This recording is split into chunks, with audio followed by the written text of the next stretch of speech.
안녕하십니까. 한배국제교환 전문업체 두물머리 주성웅입니다.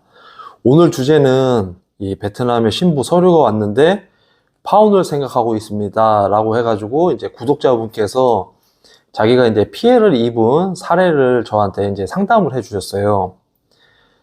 그분이 이제 얘기했던 거는 뭐냐면 첫날 밤 관계 후 성병에 걸렸습니다.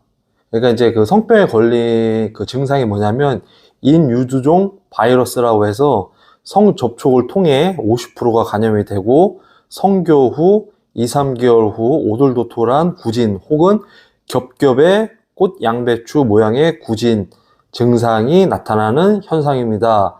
이런 그 성병에 걸렸다고 하더라고요. 그래서 제가 그 신랑분한테 그 얘기를 했어요. 혹시 맞선 하실 때 이 건강검진 번역공증 한 서류를 보셨냐고 제가 이제 물어봤어요. 그러니까 신랑분께서 하시는 분이 못 봤다 이렇게 얘기를 하셨어요. 근데 이제 뭐 그분 얘기를 어차피 저는 이제 들어주는 입장이기 때문에 이제 그분한테 제가 말씀을 드렸어요. 그러면 우리가 이제 맞선을 보게 되면 기본적으로 이 3대 서류를 번역 공정을 해서 남자 서류는 여성한테 보여주고 여성의 서류는 남성한테 보여주게 돼 있습니다. 이렇게 확인 절차를 하셨냐고 하니까는 자기는 받아본 적이 없다라고 이렇게 얘기하시더라고요. 그리고 이제 그 파혼을 하려고 하는 이유에 대해서 또 이제 물어보니까 신부한테 이제 달달이 생활비를 40만 원씩을 보내줬대요. 근데 얼마 되지도 않고서는 돈 다 썼다고 돈 더 보내달라고 이렇게 막 얘기를 하더라고요. 그래서 그분이 저한테 되로 이제 물어보신 게 40만 원이면 그 베트남 웬만한 그 한 달 월급이나 맞먹는 건데 이게 부족한 건가요? 이제 저한테 물어보더라고요. 그래서 제가 이거 부족한 건 아니다. 충분히 한 달 동안 쓸 수 있는 금액입니다. 이렇게 제가 얘기를 했어요. 그래서 제가 이제 그 신랑분한테 제가 얘기한 게 그거예요. 베트남 신부들 보면 세 가지의 부류의 여성들이 있어요. 그거 뭐냐면 첫 번째는 신랑이 용돈을 보내주잖아요. 그러면 그 돈 안에서 자급자족하면서 자기가 다 써요. 그리고 베트남은 모계 사회이기 때문에 그 뭐라고 해야 되나? 용돈을 받아서 부모님이나 이렇게 뭐 동생이나 이렇게 조금씩 이렇게 용돈을 보내줄 수는 있어요.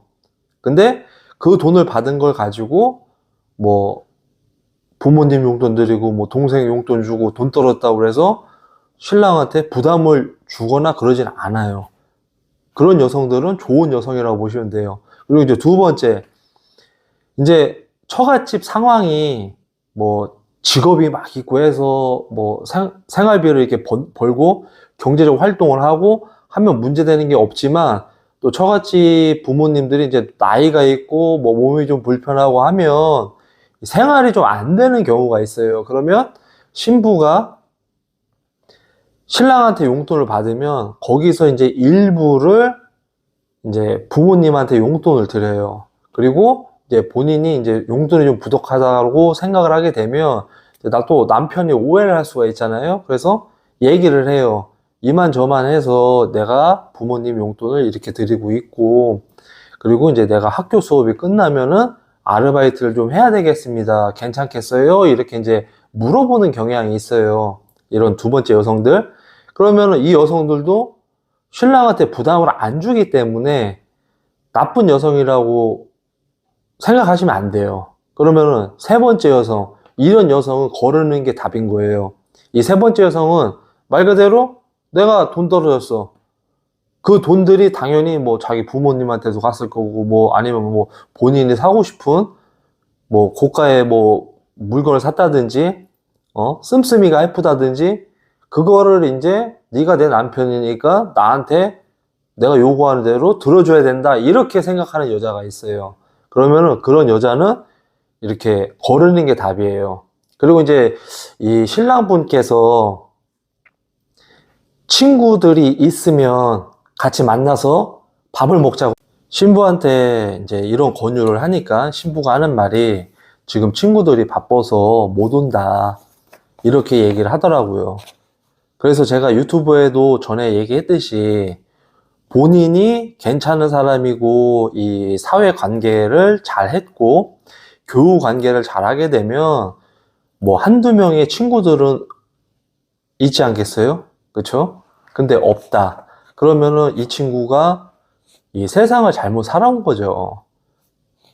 그렇기 때문에 만약에 이제 뭐 다른 업체에서 여러분들이 이제 국제 결혼을 한다라고 했을 때 자기를 이렇게 축하해 줄 수 있는 친구들이 없다라고 하게 되면 그런 사람은 조심하는 게 낫습니다. 그리고 이제 친언니가 있어요. 그 신부의 친언니. 그 친언니도 이 여동생이 결혼을 하는데 바쁘다는 핑계로 이제 불참을 했어요. 그리고 이제 처가 방문할 때도 장인어른이 이제 사이가 딱 왔는데도 이렇게 막 반겨주는 것도 없고, 그리고 뭐 술이라도 한 잔 따라주면서 뭐 이런저런 대화도 없고, 그냥 나홀로 이렇게 삼매경에 빠졌다고 하더라고요. 그래서 여러분들이 이 국제 결혼을 만약에 한다라고 했을 때 사위도 내 자식이다 생각을 해요. 정말 뭐 사위가 오면은 나와서 인사해주고 같이 밥 먹을 때도 이렇게 챙겨주고 편한 자리에서 쉴 수 있도록 그런 배려를 많이 해준단 말이에요.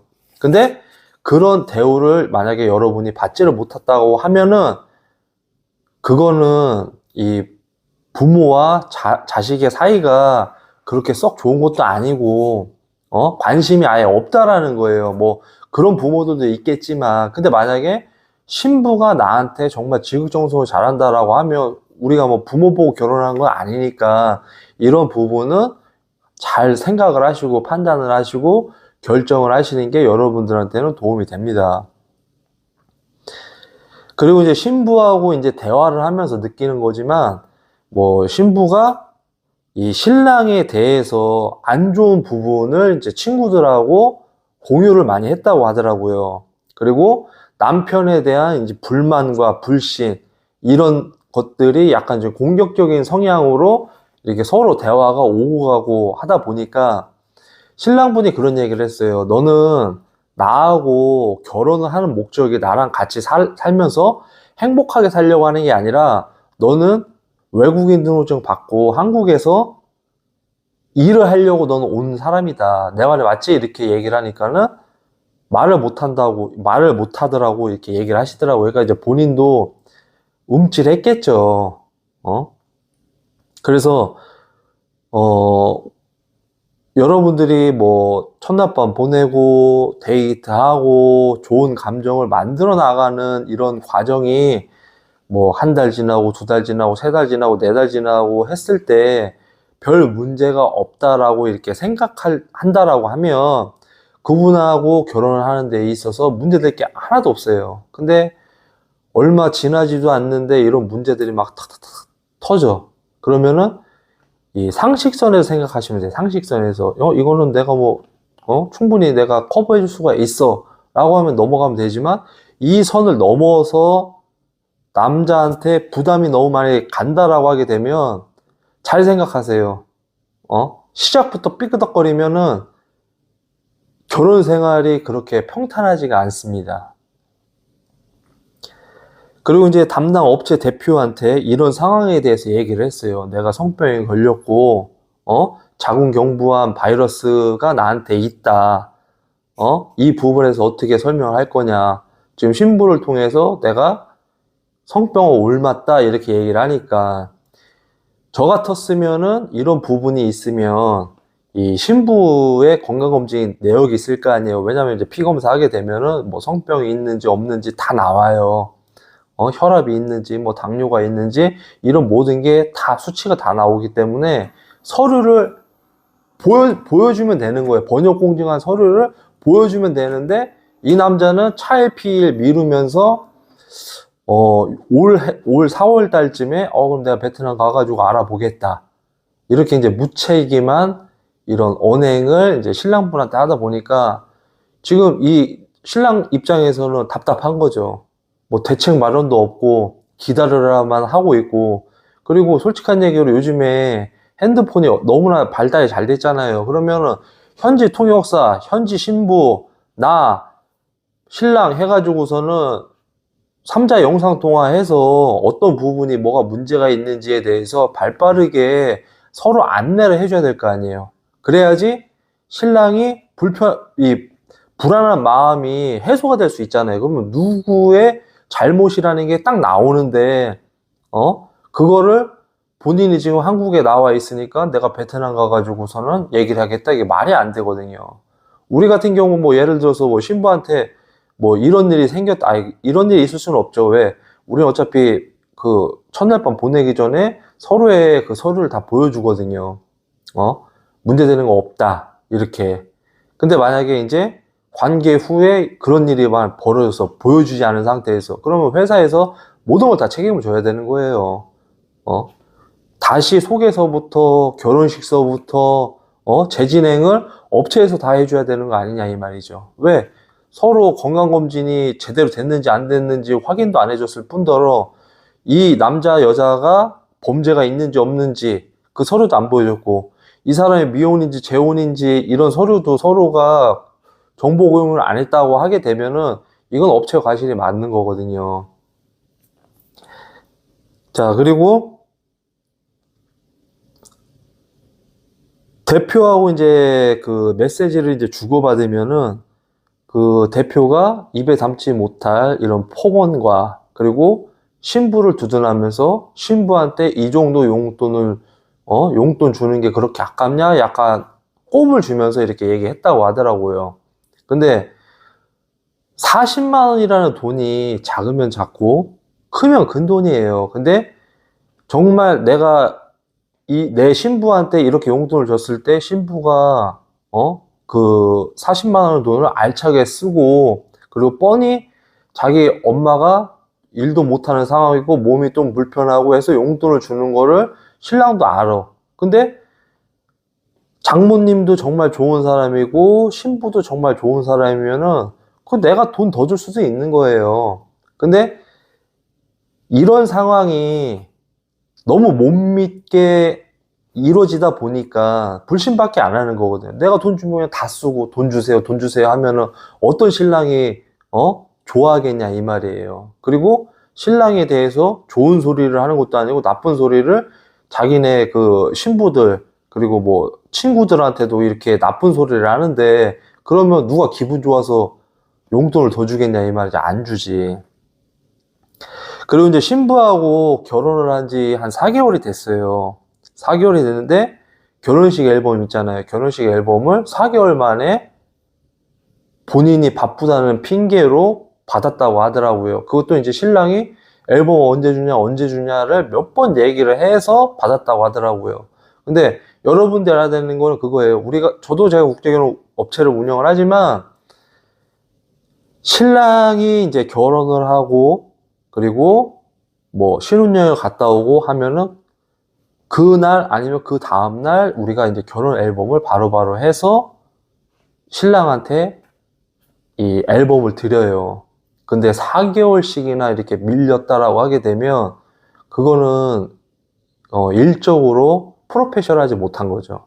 그럼 저 같은 경우에는 우리는 1차 행사가 이렇게 진행이 됩니다. 그리고 그 중간중간에 안내를 다 얘기를 해드려요. 왜? 신랑이 답답하지 않게 하기 위해서. 그리고 2차 방문은 이때 진행을 합니다. 라고 해서 2차 행사에 대한 것도 제가 다 안내를 해드려요. 그러면은 우리가 이제 그 신부 서류가 오잖아요. 그러면 신부 서류가 오면 이제 한국에서 이 번역 공정한 서류를 가지고 이 혼인신고를 한국에서 하면 됩니다. 라고 이제 안내를 해주고 그리고 신부가 토픽에 합격이 되면 이 신랑이 준비해야 될 교육과 서류 이 과정을 우리가 중간중간에 안내를 다 해드려요. 그렇기 때문에 신랑들의 입장에서는 뭐 궁금한 거에 대해서 뭐 저한테 따로 막 연락이 오거나 하지 않거든요. 왜냐면은 때 되면은 제가 안내를 제가 다 해드리거든요. 그리고 이제 이분 같은 경우는 이제 형 동생으로 이렇게 지내고 있다가 이제 국제 결혼을 진행을 했는데 이런 상황이 딱 오고 나니까 이제 이분 입장에서는 지금 내 상황에 대해서 처세를 제대로 못한다라고 하게 되면은 이제 민형사상으로 고소를 지금 진행을 하려고 지금 준비를 하고 있어요. 그리고 국제결혼업체라는 거는 말 그대로 내가 첫날 밤을 보냈다고 하고 한국에 들어왔다고 해서 끝나는 게 아니라 이제 신랑이 이 교제를 하는 과정에서 이제 문제가 안 될 수 있게끔 중간 다리 역할도 하는 게 또 업체가 하는 일인 거고, 그리고 이제 중간중간에 오해가 생기게 되면 바로 3자 영상 통화해가지고 오해를 풀어줄 수 있는 것도 업체에서 이제 해줄 수 있는 일이거든요. 그래서 이런 부분들을 이제 여러분들이 조금 인지를 좀 하셨으면 해요. 그리고 뭐 유튜브에 많이 나온다고 해서 그 사람이 뭐 좋은 사람이다라고 느껴지시는 거는 저는 아니라고 봅니다. 그래서 뭐 상담을 정말 받아보고 정말 이 사람이랑 믿고 손잡고 으쌰으쌰 할 수 있다라고 하게 되면 가면 되는 거고, 아닌 것 같다, 나랑 안 맞는 것 같다 하면은 또 다른 쪽을 이렇게 여러분들이 선택을 할 수가 있는 거예요. 이거는 이제 여러분들이 그 사람을 봤을 때 좀 믿을 만한 구석이 있다라고 하게 되면 믿는 거고, 아니다 싶으면은 아닌 거는 이제 여러분들의 선택권이 있는 거니까. 그리고 요즘에 업체 대표들이 보면 뭐 한배 부부가 운영하는 업체들도 있고 뭐 이렇게 한국 사람이 운영하는 업체들도 있고 그래요. 근데 중요한 게 뭐냐면 한배 부부여도 사생활이 깨끗하냐 안 깨끗하냐를 여러분들이 잘 알아야 돼요. 그리고 저 같은 경우에는 제가 한배 부부지만 우리 와이프가 뭐 안 바쁠 때는 우리 와이프가 직접 통역도 하고, 영상 맞선을 할 때도 직접 통역을 하고, 그리고 아내하고 이렇게 화목하게 잘 지내는 그런 모습도 영상 출연도 하고 해요. 근데 그러지 못한 업체 사장들 보면 현지에 와서 일을 해야 되는데 현지 통역사나 뭐 현지 신부나 짝짝꿍이 맞아가지고 이 바람을 피거나 불륜을 저지르는 그런 몰상식한 그런 대표들이 있어요. 사생활이 깨끗해야지 이런 일을 이렇게 자신감 있게 우리가 소개도 하고 일도 진행을 하는 거고 하는 거지, 사생활이 지저분하면 얼마 못 가요. 왜? 금방 탄로가 납니다. 그렇기 때문에 여러분들이 정말 국제결혼을 만약에 한다라고 하게 되면 업체 선정을 정말 잘 하셔야 돼요. 아시겠죠? 그리고 이제 제가 항상 마지막으로 제가 하나 또 이렇게 말씀해 드리고 싶은 얘기가 뭐냐면 40대 중반 후반 이렇게 넘어가잖아요. 40대 중반 후반 넘어가면 정말 여러분들은 시간과 돈 투자에 있어서 아낌없이 쓰셔야 돼. 그리고 속전속결로 여러분들 하지 마시고 사전교제 충분히 해보세요. 2달이 됐든 3달이 됐든 이 여성이 정말 나를 진심으로 생각을 하는지 안 하는지 이 부분에 대해서 알려면 여러분들이 시간을 내서 현지에서 뭐 열흘을 살든 보름을 살든 한 달 살이를 하든 그러면은 그 여성의 됨됨이를 알 수가 있잖아요. 근데 교제라고 하는 게 뭐 영상 통화하고 카톡 보내고 그게 중요한 게 아니에요. 직접 만나서 같이 뭐 교류도 많이 하고 데이트도 많이 하고 같이 밥도 먹고 그러면 그 여성의 행동이 정말 이 신랑을 위해서 따뜻한 마음을 베푸는 행동인지 아닌지 이걸 알 수 있으니까. 그렇기 때문에 40대 한 중후반 이런 남성들 같은 경우에는 사전교제를 충분히 해보시고 결혼하는 거를 저는 적극적으로 추천을 드립니다. 이렇게 또 이렇게 긴 시간 동안 이제 여러분들이 이렇게 시청을 해주셔서 정말 감사하고, 그리고 좋은 업체들도 많이 있다라는 거를 여러분들이 좀 아셨으면 좋겠어요. 네, 이렇게 또 긴 시간 시청해 주셔서 정말 감사합니다.